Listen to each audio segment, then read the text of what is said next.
এই রমজান বড় দামি একটা মাস, কবরের আযাব বন্ধ, জাহান্নামের দরজাগুলো বন্ধ। ওই কবরে কোনো আযাব নাই, রূহগুলো অপেক্ষায় আছে। সন্তান, আজকে তুই কোন ঘরে ঘুমাইতেছ? ওই ঘরের মালিক তো একদিন আমরা ছিলাম। আজকে তোরে বড় বানাইতে গিয়ে আমি মা কত ঘুম নষ্ট করেছি। না খাইয়া বাবা তোমার আমার খানা খাওয়াইতে এত কষ্ট করে বড় বানাইছেন। ওই মা বাবাকে বলিয়া তুমি কেমনে ঘুমাও রে বাবা?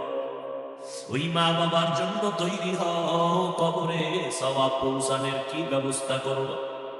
রমজান আসছে, এই রমজানে তো বরকতের মাস, তাকওয়া অর্জনের মাস। ও বান্দা, তুমি একটা নফল আমল 11 মাসে করবা, রমজানে করবা, তুমি এত দাম পাবা। একটা নফল অন্য মাসে করো।